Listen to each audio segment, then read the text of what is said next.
Hey everybody, welcome to Money's No Object. I am your host, Dylan Howell. This is episode number 85 of our YouTube channel and podcast, and I could not be more excited to continue sharing with you guys personal finance topics that I think could be really helpful for you in your long-term financial journey.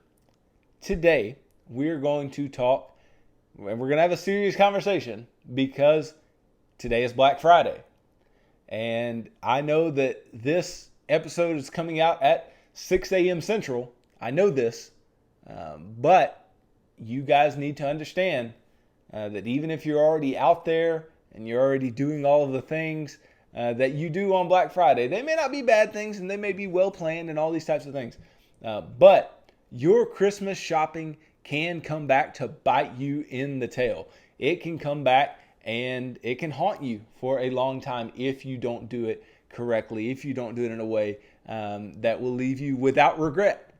So we're really going to get into not letting Christmas shopping break you, not letting yourself be broke after you do all of your shopping for Christmas. Okay, so we're really going to dig into that today. How can we do that? What does that look like? And if you've never done it before, it may be a weird thing. There doesn't have to be a Christmas hangover.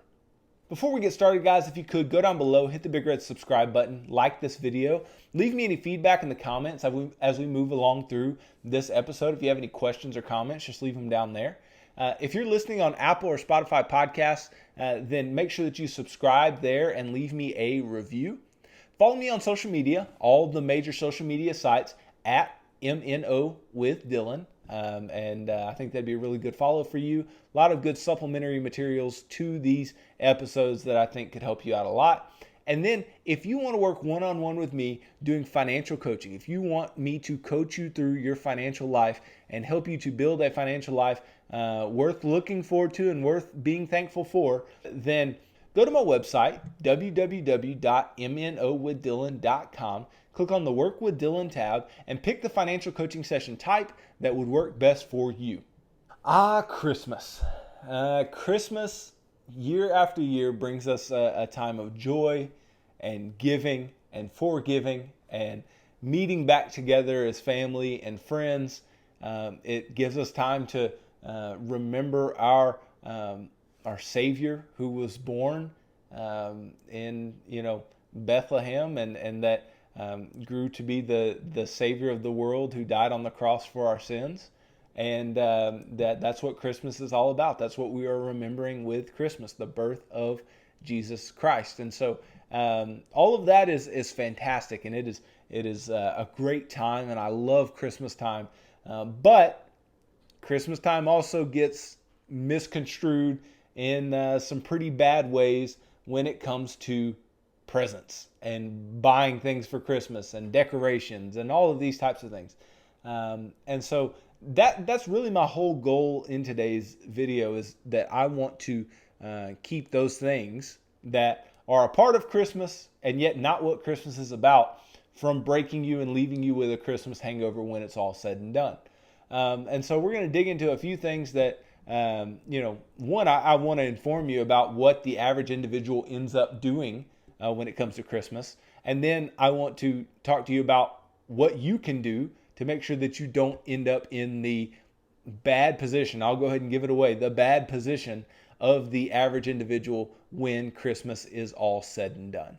So for many people, overspending on Christmas is just a way of life. It's just something that you've gotten used to. It's something that you've done year after year. Every year, you're going to spend too much. You're going to spend more than you plan. But this can be problematic. The average holiday shopper, the average individual that is shopping for Christmas or otherwise during the holidays, they are going to spend just over $1,000. They are planning to spend just over $1,000 on their holiday shopping. And this is all fine and good if it is well planned out and thought out, and you can pay for it all in cash and cash flow it, and that's all fine. I'm all with if you want to be a big giver and give a lot of presents to people, and you want to be that way, then that's all fine and good. I am okay with it, but it has to be that way. It has to be planned out, and it has to be in cash. Now, the problem is that most people don't do it in cash. Most people will just throw it all on the credit card. Now, this is where the problem comes in, this first big issue, and this first way that Christmas can absolutely break you and can cost you a lot more money than you want to spend. So, if you got carried away and you spent that just over $1,000 and you put it all on your credit card, and let's say that credit card has an APR of 17%, which can be pretty normal for any type of credit card. A lot of credit cards even go into the 20% ranges, but let's say it's 17%, and let's say the minimum payment is $25 each month, right? And you choose to just make that minimum payment. Get this. Instead of just paying in cash and biting the bullet and paying it off up front, then what would end up happening is it would actually take you more than 5 years if you were just making the minimum payment to pay off that one Christmas debacle. And so instead of paying just over $1,000, you end up paying over $1,600 in total on that Christmas debt that you incurred. And this is huge. This is over $500 of mistake, over $500 of regret and hangover that you had from Christmas.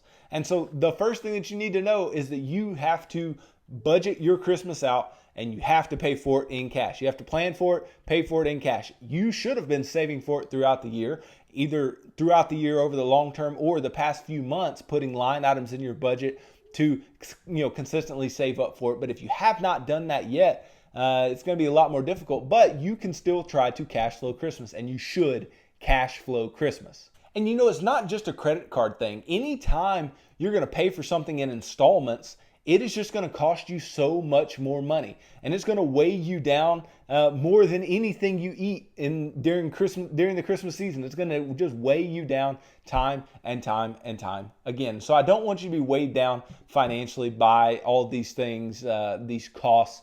You have to plan it out. You have to pay in cash. That is just first and foremost. And if you don't, you are going to feel the wrath of the debt that you incurred, because anything else is debt. Anything else is money that you owe and money that you will have to pay back with interest. And we do not want to be in that place where we are paying credit card companies back, where we are paying back personal loans, where we're paying back payday loans because we decided to get out of hand with Christmas. We don't want to let Christmas get out of our grasp. We have to budget it, and we have to pay in cash. Now, I've talked before about how giving is the most fun that we have with money.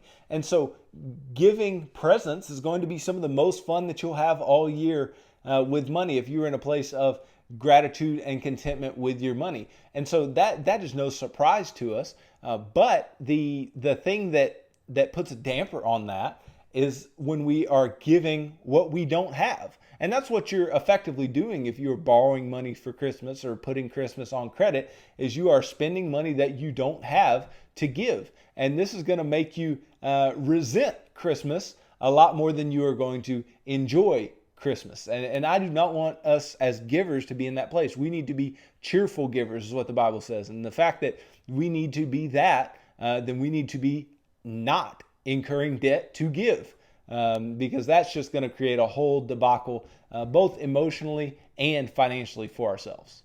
So the three most surefire ways, the three ways that you can guarantee that you're going to go through Christmas without any type of debt or without having to pay interest on that credit card. The three ways that we can assure that does not happen are the following. First, you just have to say no to credit. You have to not use your credit card on Christmas. Tell yourself, I'm not using my credit card on Christmas. I'm going to use my debit card or cash on Christmas.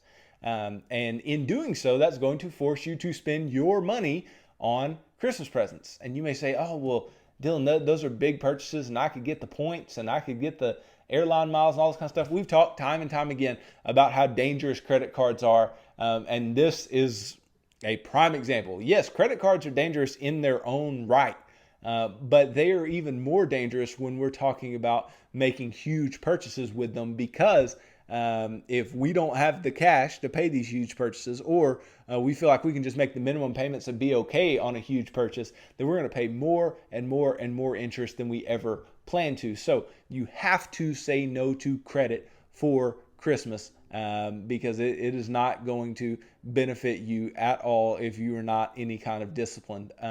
And so we have to say no to that. And then we can move into make a budget. Like I said, you have to make a budget in order to pay for Christmas without debt. And this needs to be a specific budget, okay? This doesn't need to be, oh, let's just set aside this much money for Christmas. That is dangerous. You need a specific Christmas budget, meaning you need to write down everything that you are going to purchase for everyone. You need to know how much it costs, and you need to budget out a certain, or if you don't know what you're going to buy the person yet, then say, I am only going to spend this much money on this person, and budget it out. It absolutely has to be written down, because if it is not written down, then instead of spending, $50 on a person, then you'll end up spending 65 or 70 and say, oh, I didn't go over by much. And then you'll do that on, 15 people and end up in a big hole, right? And so that is not where I want you to be left. I want you to be left where you still have money, you still have options, and you are still financially successful. And just in general, we know making a budget is the key to controlling your money. If you don't make a budget, then you do not have control of your spending. You do not have a plan for your spending. And if you do not have that plan, then you are going to be in trouble in many cases. In most cases, you're going to be in trouble if you don't know where your money is going. And then the last way you can make sure that you don't incur any debt for Christmas is you have to save for Christmas. You have to do it. It has to be something that you do. We've talked before about creating sinking funds.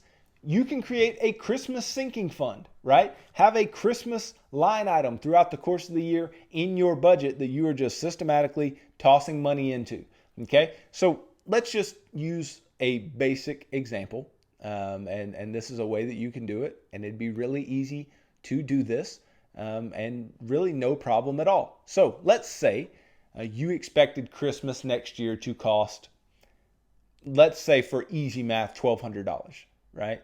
Total, everything for Christmas, $1,200. Well, that's $100 a month. So starting in January, you need to start putting away $100 a month for Christmas 2021, okay? Very straightforward concept. Now, if you are sitting here today and you don't have Christmas already budgeted for, you could be in trouble, okay? And if you don't already have money saved for Christmas, you could be in trouble.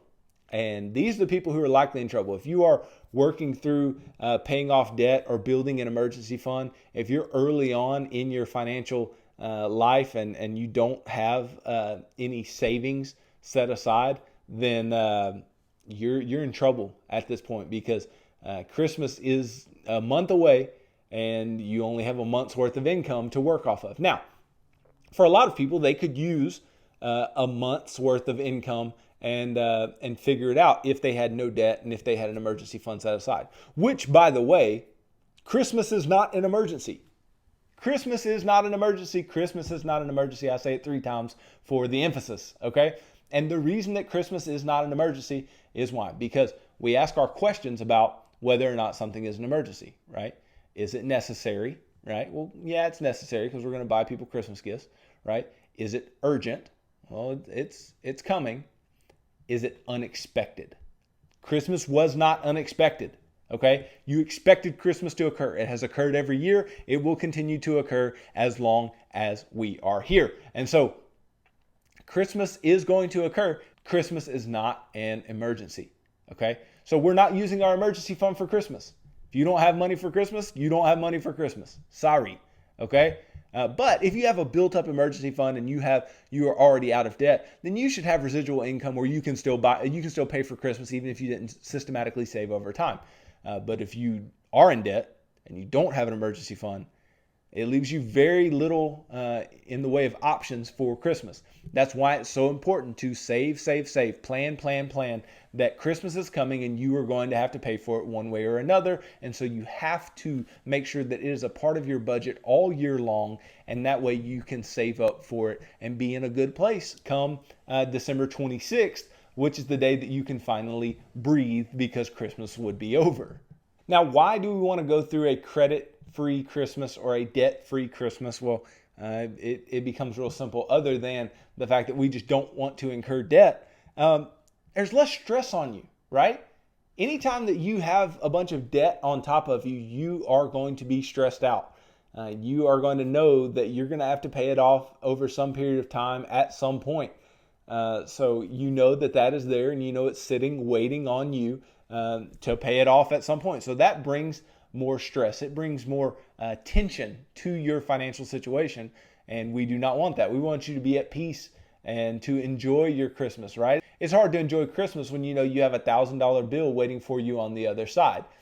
That's not what we want. We want everything to be paid for in cash up front. That way, when Christmas is over, we can breathe, we can relax, and things can be good again. So that's number one. Two, obviously, no interest paid, right? If you don't take out debt for Christmas, then you don't pay interest on Christmas. I don't want you paying interest on anything, but we definitely don't want to be paying interest on Christmas.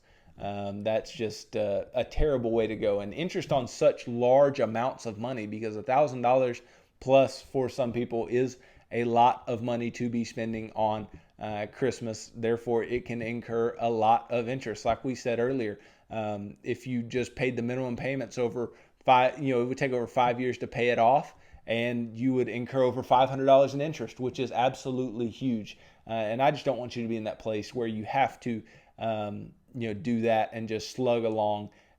We don't want to do that. We want to pay in cash, pay up front, and owe no interest. Then a couple more reasons that a debt-free Christmas is a good idea. Well, a lot of these stores during Christmas time have been hacked in the past, right? And they have, let's say you have a store credit card, right?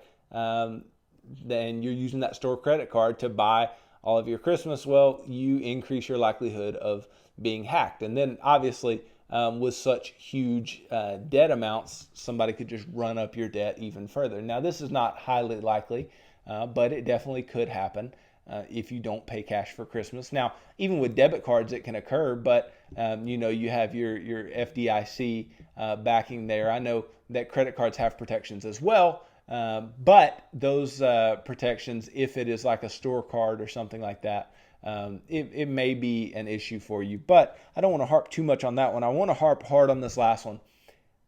Another reason you want a debt-free Christmas is because you don't want to pay on anything next year. I think we can all say with a lot of certainty, we're glad that 2020 is coming to a close, okay? And being glad that 2020 is coming to a close, we also, we don't want to pull 2020 into 2021 any more than we have to. And the same thing goes for our Christmas, right? For the Christmas presents that we purchased, or all of the stuff for Christmas that we purchased. We don't want to drag that into 2021 with us, in 2021, we don't want to drag it into 2022 with us, right? We want to leave those big expenditures in the past, right? We don't want to continue bringing them along with us, because that is just going to create a lot of financial issues for you and your family. Leave those things in the past, leave them alone, and don't let them drag you down. And the only way that you can do that is to plan, save, and pay for Christmas in cash. Now, when you're budgeting for Christmas, let me just help you to keep in mind some things that you need to remember and that you don't need to forget, or else they can creep up on you and push you into that place where you have debt for Christmas. So things that you need to remember: one, Christmas meals, right? I talked the other day about Christmas meals and shopping for Christmas meals, right? And Thanksgiving meals. Well, Christmas meals can be extremely costly, especially if you're the one doing all of the cooking. And so make sure that gets budgeted in along with the presents, because the presents are going to be the obvious thing that you would want to budget for, but the Christmas meals need to be so as well, especially if you are the one that is going to incur much of the cost. Then you need to make sure that is part of your budget. Then also you need to be budgeting for Christmas travel, right? Because if you have to fly to see family members, then you need to budget in the fact that you have to buy plane tickets to and from, right? And you may have to rent a car and all these things, right? So these need to be factored in to your Christmas budget. And it's not hard to do this, because you know what you do for Christmas, right? You know where you're going most likely. probably January of 21, you know where you will be going for December of 21. And in knowing that, then you should go ahead and start saving for those things because you can know how much that they cost. And then you also need to budget in your Christmas decorations. I personally, I like Christmas decorations a lot. I'm a big fan of, the blow ups in people's front yards. My wife is not a huge fan of those, but she likes looking at Christmas lights. We all do, for the most part. And if you want to put up a big Christmas display, that's fantastic. That's fine. But it has to be budgeted in because everybody wants to buy something new for their Christmas decorations every year, it seems like. And not only do they want to buy something new, it seems like every year a new strand of lights is going out or new ornaments are getting broken or whatever it may be. So you're having to recoup the things that you are losing. And in doing so, you're going to spend money. And so kind of have an idea, what am I going to buy as far as decorations this year? How much do I want to spend on decorations? And this is what I will spend and budget for that as you move forward in saving for Christmas throughout the course of the year as well. And then obviously you need to keep in mind Christmas shopping. That is the most obvious one.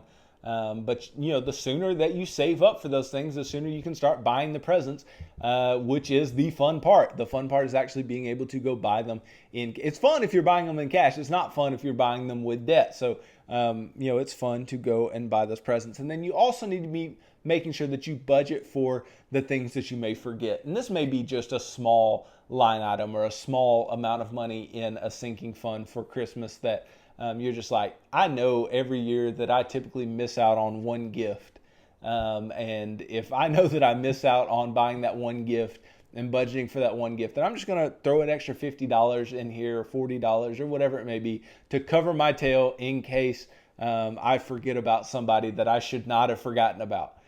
So you want to make sure that you keep that in mind too, because we're human. We make mistakes, and I know a lot of you do forget people who maybe were on your list, but you looked over or you failed to put on your list at all. Then these last couple of ways, obviously during Christmas time, if you're going to have people over to your home, you're likely going to have increased utility costs. Now, this doesn't have to be a huge thing. It might not be huge amounts, but if it's cold outside, that heat is going to be running, right? The door is going to be opening and closing a lot, letting cold air in. So your heat will run a lot more. You're going to have more people in your house, so the water will be running. It's just going to be, the TV is always going to be on, lights are going to be on, electricity, all these types of things, right?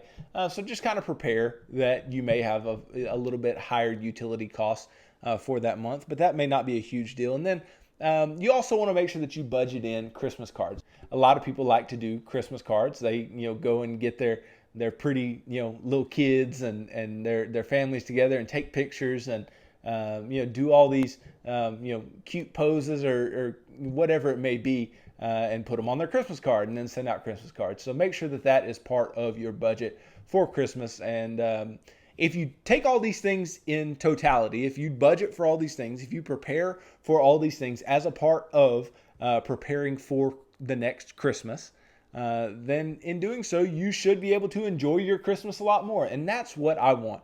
I want you guys to be able to enjoy your Christmas. And it's hard. It is very, very hard to enjoy things that you've gone into debt to do. It is hard to enjoy things that you look back and you go, man, I still owe money on that. That stinks. That's horrible, right?